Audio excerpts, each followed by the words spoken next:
Hello everyone, welcome to the Learning Plateau CS. In this series of previous year questions, today we are going to discuss previous year questions related to UGC NET paper 1.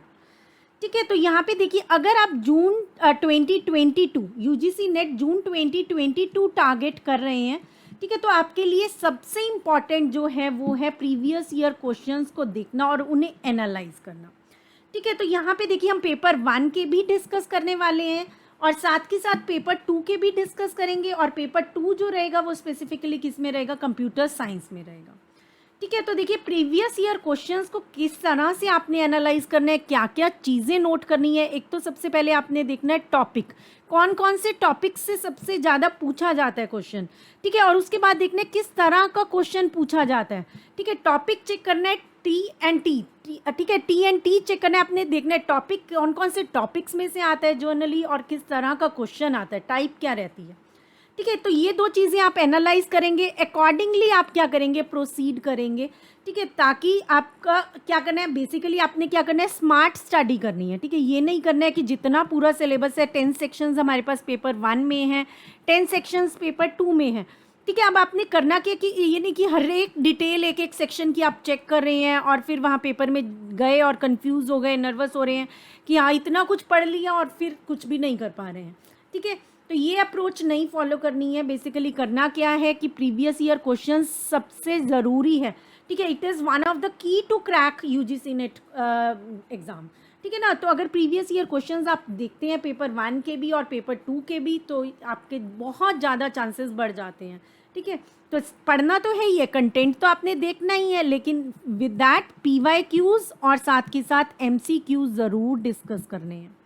अब देखिए इस वाले video में हम क्या discuss कर रहे हैं, दिसंबर 2020 और जून 2021 में जो पेपर 1 में क्वेश्चंस आए थे कुछ, वो डिस्कस करने जा रहे हैं. ठीक है, तो अलग अलग पेपर्स में अलग अलग सब्जेक्ट्स में डिफरेंट पेपर आता है. ठीक है, तो इस तरह से हम अलग अलग पेपर्स डिस्कस करेंगे इस सीरीज़ में. ठीक है, तो डेली बेसिस पे अपडेट होगा. तो अगर आपने अभी तक चैनल को सब्सक्राइब नहीं किया है द लर्निंग प्लेटर CS, तो कर लें ताकि डेली बेसिस पे जो भी हम अपडेट कर रहे हैं वो आपको नोटिफिकेशन मिलता रहे. तो चलिए स्टार्ट करते हैं. Question number 1 is which of the following is a physical और environmental barrier to communication, and the options are culture, personality, power authority and time. And the correct answer is personality. तो देखिए communication का मतलब क्या होता है, हर एक चीज़ थोड़ी थोड़ी चीज़ें क्या होती हैं यहाँ से क्लियर होती चली जाती हैं, क्योंकि जर्नली हम क्या करते हैं, जो भी हमारा फील्ड होता है उसी के टच में होते हैं. जहाँ जिस तरह की भी जॉब कर रहे हैं या करंटली अगर CS के स्टूडेंट हैं, अभी अभी कंप्लीट की है स्टडीज़, तो उसी फील्ड में ही हम क्या कर रहे होते हैं, जर्नली जो एजुकेशन है, गेन लर्निंग होती है वो कर रहे होते हैं, ले रहे होते हैं. ठीक है, तो यहाँ से आपको क्या है, थोड़ा बहुत चीज़ों का पता चलेगा. बैक टू ट्रैक आते हैं तो ईजी हो जाता है, जब एग्ज़ाम में जाते हैं तो नहीं भी कवर करते हैं अगर कोई टॉपिक, तो यहाँ से क्लैरिटी रहती है. तो देखिए कम्युनिकेशन क्या है, it is a process through which we can express our feelings and emotions. And barriers क्या होंगे, बैरियर्स टू कम्युनिकेशन क्या होंगे, ये वो चीज़ें होंगी that acts as hurdles in communication. ठीक है, जो भी चीज़ें हर्डल क्रिएट कर रही हैं कम्युनिकेशन में, वो क्या होंगी, बैरियर्स टू कम्युनिकेशन. तो देखिए जो बैरियर्स होते हैं वो डिफरेंट टाइप्स के होते हैं. ठीक है, तो यहाँ पे हमें कौन सा पूछा गया, फिजिकल या एनवायरमेंटल. तो देखिए यहाँ पे अगर हम बात करते हैं कल्चर, पावर एंड टाइम की, तो ये फिजिकल ट्रेट्स नहीं है. ठीक है, तो ये abstract, all these are abstract qualities. तो हम यहाँ पे किसे कंसीडर करेंगे, फिजिकल ट्रेट, पर्सनैलिटी को. Next question is disaster management act came into existence in 1985, 1992, 2000 and 2005. And the correct answer is 2005. तो देखिए डिजास्टर मैनेजमेंट एक्ट जो है उसे प्रेसिडेंट ऑफ इंडिया की कब अप्रूवल मिली थी, 23 दिसंबर 2005. ठीक है, तो ईयर कौन सा बना, 2005. तो इस डिजास्टर मैनेजमेंट एक्ट 2005 में कितने चैप्टर्स हैं, 11 चैप्टर्स हैं एंड 79 सेक्शंस हैं. Next question is when an unperceived fact is supposed to resolve an apparent contradiction in the presented phenomena, which one of the following pramanas is employed according to Advaitins? And the options are Arthpati, Pratyaksh, Anuman and then Anuplabdhi. ठीक है, तो यहाँ पे देखिए correct जो option है वो क्या है, अर्धपति. ठीक है, ये इंडियन लॉजिक से रिलेटेड क्वेश्चन है। तो यहाँ पे आपका जो है करेक्ट आंसर क्या बनता है, अर्थपति। तो देखिए जो अर्थपति है ये एक संस्कृत टर्म है जिसका मतलब क्या होता है, प्रिजम्पशन और इम्प्लीकेशन। ठीक है, क्या मतलब है, presumption and implication. It is said to be 6 pramanas in the yogic philosophy of the Advaita Vedanta system and the Bhatta school of Purva Mimamsa. ठीक है, तो देखिए यहाँ पे हमारे पास आपको एक क्वेश्चन से कितनी चीज़ें पता चली कि एक तो अर्थपति का आपको मतलब पता चला, दैट इज प्रिजम्पशन और इम्प्लीकेशन। ठीक है, और साथ में क्या कि 6 प्रामाणास होते हैं हमारे, ठीक है, अद्वैत वेदांता सिस्टम और भट्ट स्कूल ऑफ पूर्व मीमांसा। When knowledge is derived from particular set of circumstances, जब knowledge derive की जाती है particular set of circumstances से, तो उसे क्या बोला जाता है, अर्थपति बोला जाता है। ठीक है, सो इस यहाँ पे भी यही चीज़ बोली गई है कि when an unperceived fact is supposed to resolve an apparent contradiction in the presented phenomena। ठीक है, तो उसे क्या बोला जाएगा, तो उसे हम बोलेंगे अर्थपति। ठीक है, कई बार क्या होता है वहाँ पे आपके पास दोनों लैंग्वेजेस होती हैं, English as well as Hindi. ठीक है, अगर आपने इंग्लिश ऑप्ट किया हुआ है तो ये नहीं है कि आप क्वेश्चन हिंदी में नहीं देख सकते हैं। कई बार क्या होता है इंग्लिश में क्वेश्चन नहीं समझ में आता है तो आप चेंज कर सकते हैं लैंग्वेज और उस क्वेश्चन को हिंदी में पढ़ सकते हैं ताकि आपको थोड़ा सा आइडिया लग जाए कि क्वेश्चन में क्या पूछा गया। Next question is identify the correct sequence for successful communication. तो देखिए यहाँ पे हमारे पास क्या क्या ऑप्शंस है, sender, encode message, channel, decode message, audience, feedback. तो देखिए क्या रहता है, एक सेंडर होता है और एक क्या होगा, रिसीवर होगा। ठीक है, क्या होता है, सेंडर होगा एंड देन रिसीवर होता है जो भी जिसे मिल रहा है। ठीक है, तो यहाँ पे ऑडियंस वर्ड यूज़ किया हुआ है तो हम क्या कर लेते हैं, ऑडियंस जिसे भी पहुँच रहा है वो मैसेज। अब देखिए इस एंड पे क्या किया जाता है, मैसेज को एनकोड किया जाता है और इस एंड पे उससे मिलने से पहले जस्ट क्या किया जाता है, डिकोड किया जाता है। और जिस चीज़ के थ्रू ये ट्रांसफ़र हो रहा है उसे क्या बोलते हैं, हम कम्युनिकेशन चैनल बोलते हैं। ठीक है, तो देखिए अब sender, encode message, decode message अब चैनल पर बाद में नहीं जाएगा, बाद में ट्रांसफ़र नहीं होता है, उसके सिस्टम पे जाके क्या हो रहा है, डिकोड हो रहा है। तो क्या रहेगा प्रोसेस, देखिए सेंडर, एनकोड, चैनल, डिकोड और ऑडियंस, ये प्रोसेस तो इसी तरह से रहने वाला है। अब आप चेक कर लें किस किस में ऐसे है और फिर उसके बाद देख सकते हैं क्या चेंज है। ठीक है, अब देखिए यहाँ पे चैनल दिया हुआ है एंड देन फीडबैक पहले आ गया, पहले तो ऑडियंस के पास पहुँचेगा देन वो फीडबैक देंगी। ठीक है, अब यहाँ पे देखिए क्या कर रहे हैं, ऑडियंस के पास पहले पहुँच गया और फिर डिकोड हो रहा है। ठीक है, तो ये भी नहीं है। So the correct answer for this question is first one, जहाँ पे आपका क्या है, सेंडर है, एनकोड हो रहा है, देन चैनल जिसके थ्रू कम्युनिकेट हुआ, देन पहुंच के उस सिस्टम पे ऑडियंस से पहले क्या हो रहा है, डिकोड हो रहा है एंड देन ऑडियंस के पास पहुंच रहा है और फिर ऑडियंस क्या दे रहे हैं, फीडबैक दे रहे हैं। Next question is here we have to list. ठीक है, लिस्ट 1 है, लिस्ट 2 है। लिस्ट 1 में हमारे पास डिवाइसेस हैं and in list 2 we have examples. ठीक है, ये आईसीटी से रिलेटेड क्वेश्चन है। तो देखिए यहाँ पे आईसीटीज में क्या होता है, जर्नली इनपुट आउटपुट डिवाइस से क्वेश्चन आता है, प्रोसेसिंग से रिलेटेड क्वेश्चन आ जाता है, कुछ करंट टेक्नोलॉजी जो भी चल रही होती है उससे रिलेटेड क्वेश्चन आ जाता है। ठीक है, तो इस तरह के क्वेश्चन आईसीटी में भी बनते हैं। अब देखिए यहाँ पे हमारे पास डिवाइसेस दिए हुए हैं, input device, direct data entry, output device and data backup. अब एक दो के लिए तो आपको श्योर होना पड़ता है। तो देखिए इनपुट आउटपुट डिवाइस हमें पता है कि कौन सा होता है, जॉयस्टिक होता है। ठीक है, इनपुट डिवाइस कौन सा होता है, जॉयस्टिक होता है और आउटपुट डिवाइस क्या है, स्पीकर है। ठीक है, तो ए का आपका क्या आ गया, 3 आ गया। तो देखिए ए का 3 वाला एक ही ऑप्शन है। ठीक है, ए के 3 वाला एक ही ऑप्शन है। उसके बाद अगर हम चेक करें तो बी का 1 हमें नहीं पता ये करेक्ट है कि नहीं। ठीक है, फिलहाल देन सी का चेक किया, आउटपुट डिवाइस स्पीकर दिया, दिस इज ऑल्सो करेक्ट। तो हम किस ऑप्शन के साथ जाएंगे, सेकेंड ऑप्शन के साथ चले जाएंगे। ठीक है, तो यहाँ पे देखिए नेक्स्ट क्या है, डेटा बैकअप। बैकअप किस में लेते हैं, हम डीवीडीज में ले लेते हैं। और डायरेक्ट डेटा एंट्री का एग्जांपल क्या है, रेडियो फ्रीक्वेंसी आइडेंटिफिकेशन रीडर्स। ठीक है, so the correct answer for this question is 2, option number 2. Next we have a network interface card, that is NIC contains domain address, IP address, MAC address या port address. ठीक है, तो NIC क्या contain करती है, कौन सा address contain करती है. ठीक है, ये different types of addresses use होते हैं नेटवर्किंग में. ठीक है, तो ये भी आपका ICT का क्वेश्चन था. अब देखिए यहाँ पे MAC address is also called media access control address. ठीक है, मैक एड्रेस को हम क्या बोलते हैं, media access control address. So it is a unique identifier assigned to a network interface controller. ठीक है। तो जो मैक एड्रेस होता है ये किसे असाइन किया जाता है, एनआईसी को असाइन किया जाता है for use as a network address in communications within a network segment.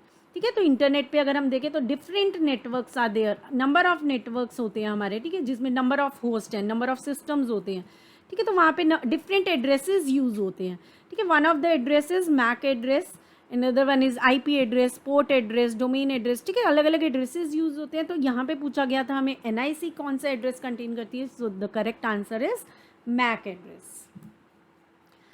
Next question is arrange the following components of municipal solid waste in order of their increasing abundance।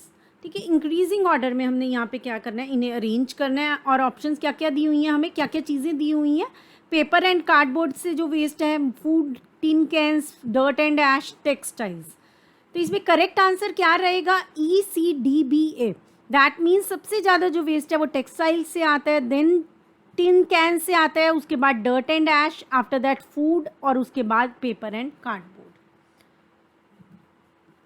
Next question is complete the following series and in this we have 9, 11, 15, 23, 39।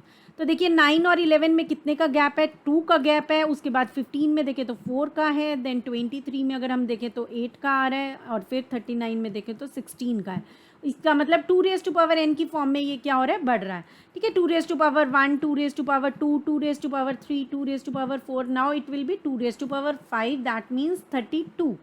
सो 39 में अगर हम 32 add करते हैं तो क्या आ जाएगा, 71। ठीक है। तो इसका करेक्ट आंसर क्या हो जाएगा, 71 हो जाएगा। Next question is a lady is reflecting on the causes of the environmental crisis. She is considering and attempting to link varied variables to make sense of the issue. The lady is reflecting। ठीक है। Reflect मतलब अपने आप से ही बात कर रही है वो, on the causes of environmental crisis. She is considering and attempting to link varied variables to make sense of the issue. This scenario is an example of didactic communication, interpersonal communication, intrapersonal communication, and then mass communication. And the correct answer for this is intrapersonal communication. हमने देखा communication क्या होता है, जिसके through हम express करें अपने feelings and emotions. ठीक है। तो जो प्रोसेस रहता है, देखिए ट्रांसमिशन का, एक from one person to another person, ये क्या है, कम्युनिकेशन है।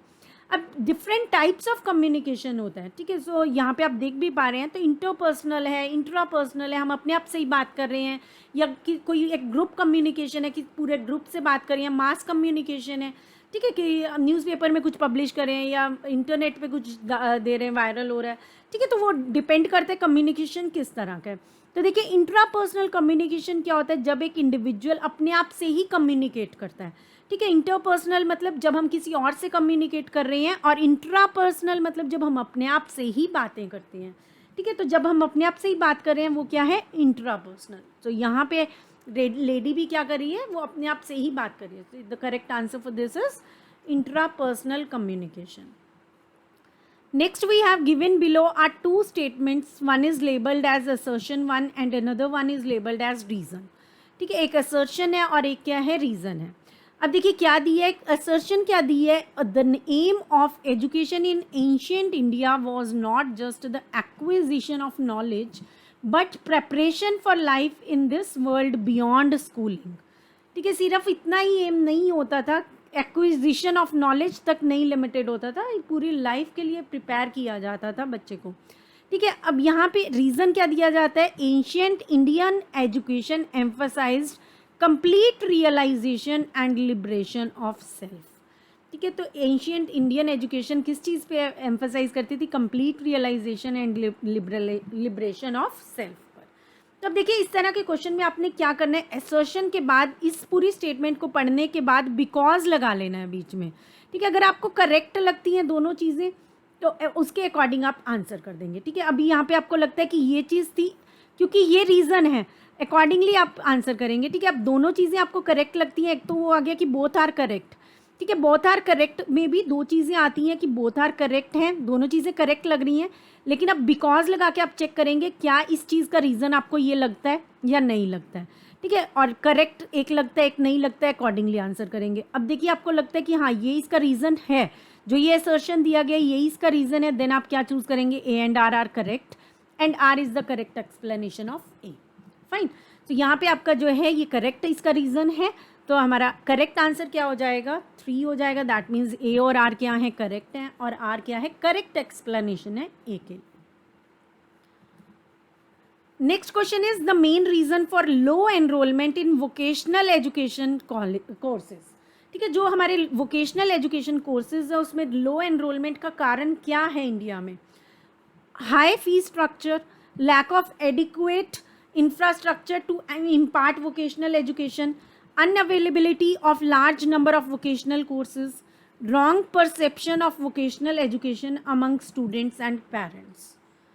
So according to you क्या आंसर होना चाहिए? तो चलिए देखते हैं। देखिए फीस स्ट्रक्चर बहुत ज़्यादा हाई है ही नहीं वोकेशनल एजुकेशनल कोर्सेज में।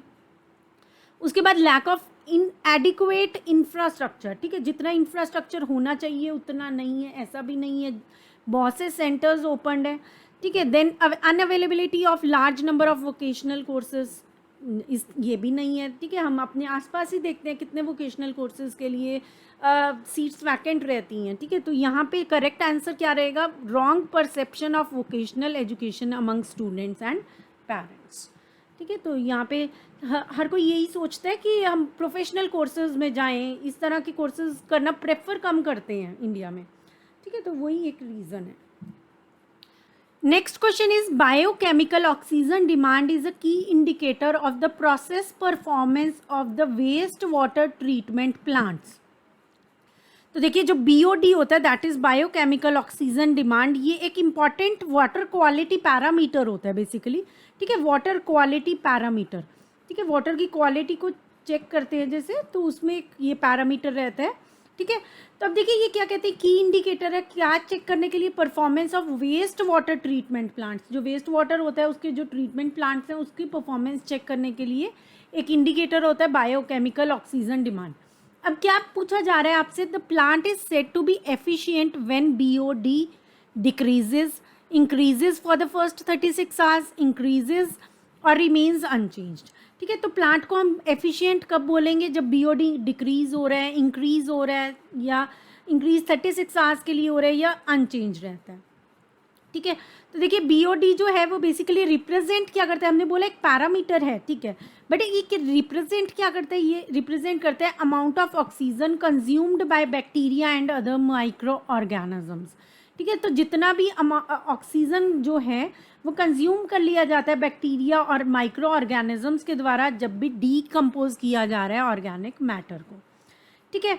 तो देखिए ये क्या अब यहाँ पे आपका क्या बनता है कि ये डिक्रीज हो, इंक्रीज हो या सेम रहे, कब प्लांट को एफिशिएंट बोला जाएगा, ठीक है। तो इसका करेक्ट आंसर आप देख पा रहे हैं क्या रहेगा, डिक्रीजेस, ठीक है। तो जो 1 to 2 ppm जो होता है, ये लेवल जो होता है BOD का, ये क्या माना जाता है, सही माना जाता है, ठीक है। क्या लेवल सही माना जाता है, 1 to 2 ppm, ठीक है, इसे अच्छा माना जाता है। और अगर ये बढ़ जाता है 3 to 5 हो जाता है तो मॉडरेट माना जाता है, इसी तरह से और ऊपर बढ़ जाएगा तो वो अच्छा नहीं माना जाता, ठीक है। इस तरह से भी क्वेश्चंस कई बार पूछ लिए जाते हैं, तो ये आपने याद रखना है कि जो बायोकेमिकल ऑक्सीजन डिमांड है इसका 1 to 2 जो ppm लेवल है ये वेरी गुड में आता है, ठीक है, वेरी गुड कंसीडर किया जाता है। और 3 to 5 अगर होगा तो उसे मॉडरेट माना जाता है, मॉडरेटली क्लीन है मीन्स वाटर, ठीक है। और उससे ऊपर होगा तो वो फिर पुअर होता चला जाएगा क्वालिटी, ठीक है।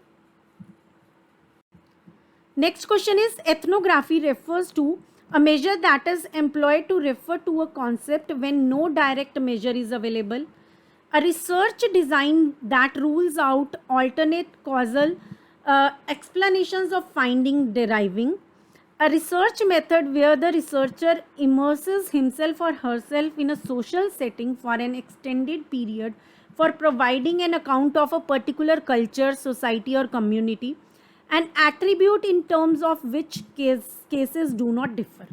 यहाँ पे देखिए मैं पढ़ रही हूँ, इवन देन आपको लग रहा होगा कितना पढ़ना पड़ रहा है ना, कितना सुनना पड़ रहा है। अब देखिए एग्जाम में आपको इतना ही रीड करना पड़ेगा और कितने क्वेश्चंस, इसी तरह से थ्योरेटिकली क्वेश्चंस पूछे जाने लगे हैं अभी बहुत ज़्यादा, ठीक है। जो आपका सब्जेक्ट है उसमें भी इसी तरह से क्या करते हैं कि टाइम मैनेजमेंट बहुत ज़रूरी है, ठीक है, सबसे ज़्यादा ज़रूरी है आपका एग्जाम में टाइम मैनेजमेंट। ऊपर से आपको क्या होना चाहिए, जब आप PYQ स्टडी करेंगे, ठीक है, तो आपको एक रीडिंग की हैबिट पड़ेगी।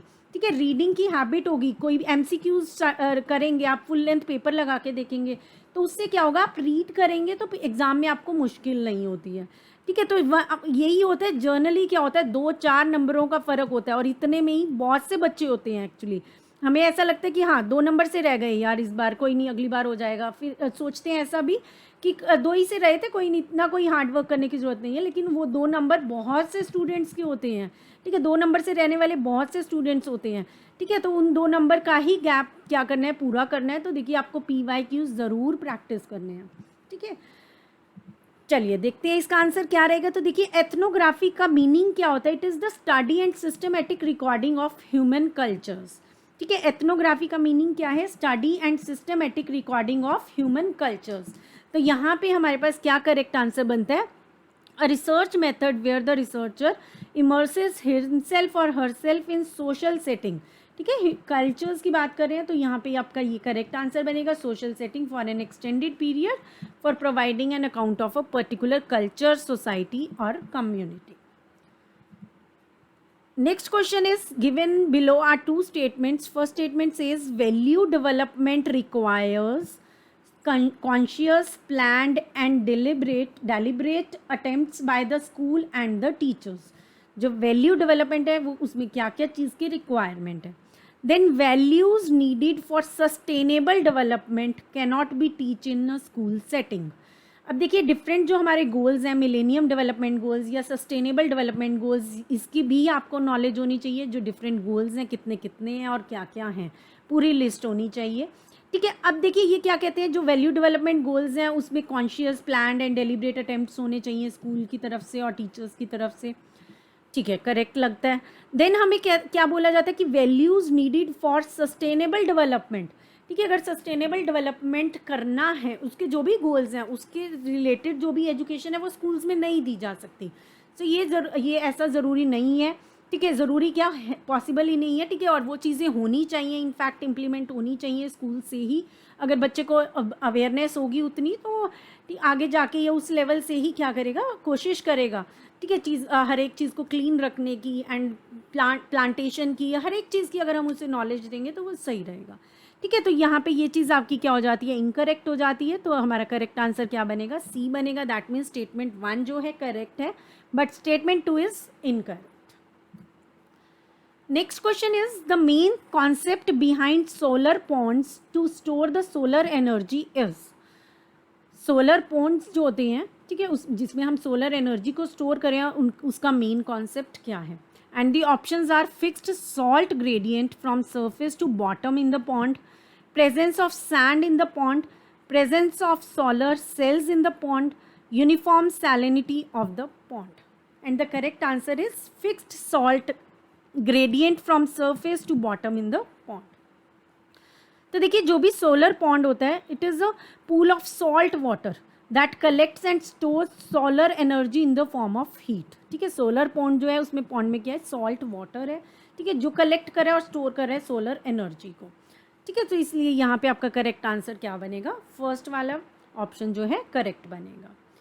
ठीक है, तो देखिए इस वीडियो में हमने कितने क्वेश्चंस डिस्कस किए, 15 क्वेश्चंस डिस्कस कर रहे हैं। ठीक है, हम नेक्स्ट वीडियोस में डिस्कस करेंगे। तो देखिए होपफुली आपके लिए ये यूज़फुल रहा होगा। ठीक है, तो देखिए यहाँ पे हमारे डिफरेंट क्वेश्चंस जो थे, कम्युनिकेशन से हमने डिस्कस किए, एनवायरनमेंट से डिस्कस किया, ICT के क्वेश्चंस थे, और 1-2 क्वेश्चंस आपके, एक क्वेश्चन था मैथ का, रीजनिंग का था एक क्वेश्चन। ठीक है, इस तरह से एक क्वेश्चन रिसर्च का था। इस तरह से हमने डिफरेंट क्वेश्चंस क्या किए, डिस्कस किए। इसी तरह से आने वाले वीडियोज़ में हम डिस्कस करेंगे क्वेश्चंस। तो बने रहे हमारे साथ। See you in the next video. That's all for this video. Thanks for watching. Stay connected and keep learning.